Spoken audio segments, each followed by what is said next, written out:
Gavin has sent us a question to the Search for Scratch program and asked us about how to increase the distance of his irons. He's currently losing about 10 meters of distance, and he wants to get his handicap from 15 down to 12.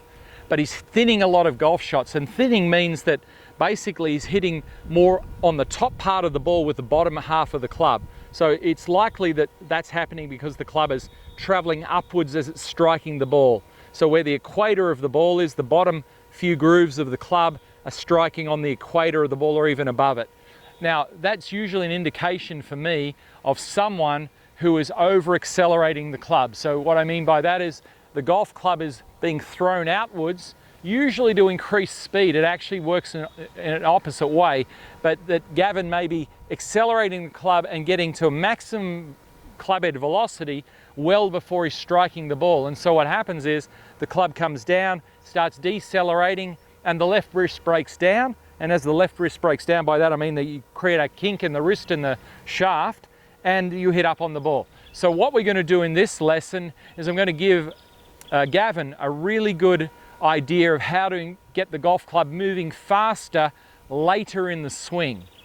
So essentially what that means is if I turn this golf club upside down like this, and I was to create a sound with this end of the golf club, I swing back to the side of my body, and then if I was to push hard on the handle, I can create a sound, and that sound is heard over here.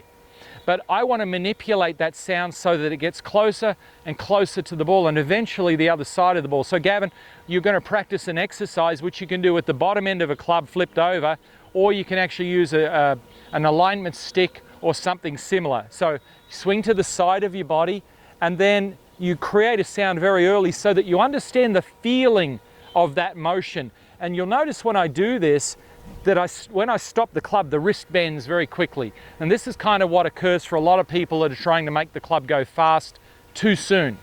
Now, so let's manipulate it. So I've got a sound going over there. So now I'm going to just point to here with the club and say, right, that's my new focal point. I'm going to get my energy going from there. So I get back to here, swing it to the side, and then I delay for just a little bit to create the sound there. Now, what was interesting is when I got the focal point of the energy to deliver here, Gavin, the arms, the structure of the arms, the club uncocked, but they stayed together more through here.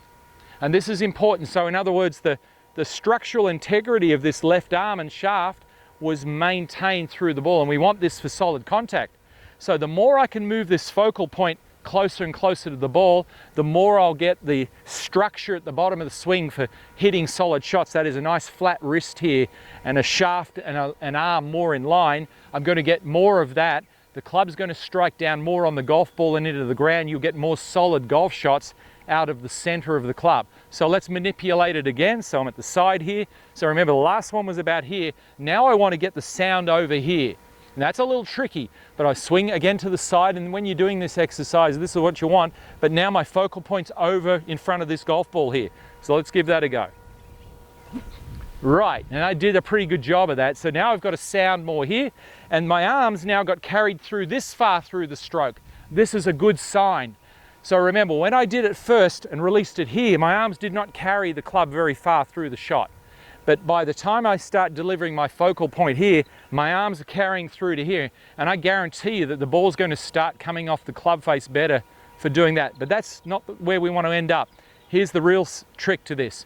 I want to get the focal point of energy now past the ball. That's my goal. Now for you, Gavin, the trick will be when you're practicing on the driving range that you'll be doing the same thing just by swinging it to the side, and then in your mind directing the energy of the release beyond the golf ball. That's the trick to this. So now watch this. So we're going to swing to the side, and I'm going to manipulate it and get the sound now to the left of the ball as I look at it.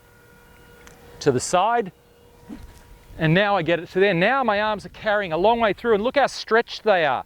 So the centripetal force in the swing as my body's pulling is throwing the club into line way over here. Now I'm getting some significant speed later in the swing. That's what we're looking for. Now we turn the club upside down and we practice the swing this way. And now we're not focused so much on here anymore, it's getting it over here. So I swing to the side and I get it over here. Now look where the arms get carried through. With the mass of the club now increasing, my arms carry almost through to the finish of the swing. So what you do with this one is you practice the little swings with the club flipped up upside down, Gavin. You move the focal point of energy from there to there, so it gets over the ball, then beyond the golf ball. Then you flip the club back to its normal side, and then you swing it to the side to do this exercise, and you focus on getting the energy beyond the golf ball. So we'll hit a shot now, and we'll just focus on that energy past the ball, and you'll be surprised from a very small swing how much energy can be transferred into that golf ball to hit it quite a long way.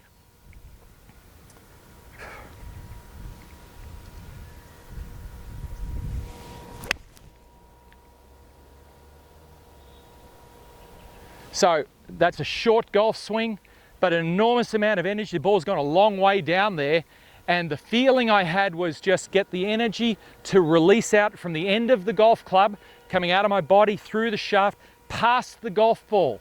This is important, Gavin, never at the ball anymore. Your arms naturally, with the momentum of the swing and the velocity, will carry the club way over to here. And you'll find if you do this, you'll reduce that tendency to thin your golf shots.